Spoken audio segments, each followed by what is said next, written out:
Hello hello చెప్పేట. అమ్మ, నేను brain dead అయి చనిపోతే నా అవయవాలను అన్నిటిని కూడా దానం చేయడానికి నేను ఇక్కడ ప్లెడ్జ్ తీసుకుంటున్నాను. దీనికి నీ సహకారం ఉండాలి. ఓకే బేట, మనం చనిపోయి నలుగురిని బతికించడం అనేది చాలా మంచి పని. నీ నిర్ణయమే నా నిర్ణయం.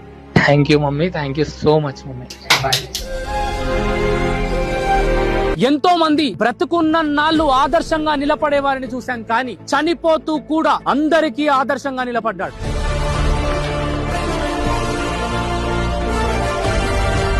ఈ రోజు మనిషి మన మధ్యలో లేడు, మనిషి చనిపోయాడు, కానీ తన గుండె ఇంకా కొట్టుకుంటుంది. తాను చనిపోతూ ఒక 19 సంవత్సరాల యువకుడికి ప్రాణం పోశాడు.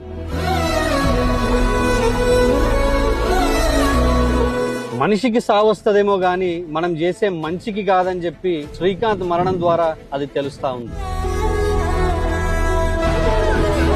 అన్నయ్యను ఒక 10 మందిలో చూసుకోవాలని చెప్పేసి ఆర్గన్ డొనేషన్ కి మా ఫ్యామిలీ ఒప్పుకుంది. నిమ్స్ లో హార్ట్ డొనేట్ ట్రాన్స్ప్లాంట్ కూడా అయిపోయింది. అండ్ యశోదకి కిడ్నీస్ వెళ్ళిపోయాయి. అండ్ కిమ్స్ లోనే ఇంకో కిడ్నీ కూడా ఇంకొకరికి ట్రాన్స్ప్లాంట్ చేయడానికి రెడీ ఉంది.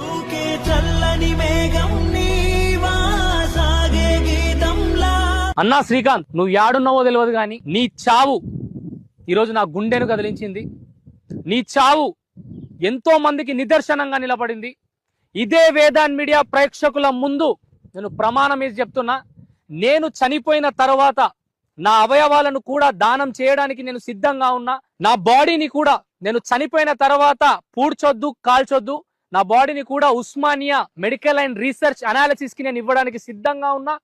మనము చనిపోయిన తర్వాత కూడా మన వల్ల ఇంకో నలుగురు బ్రతుకుతున్నారంటే దానికి మించింది ఇంకేం కావాలి?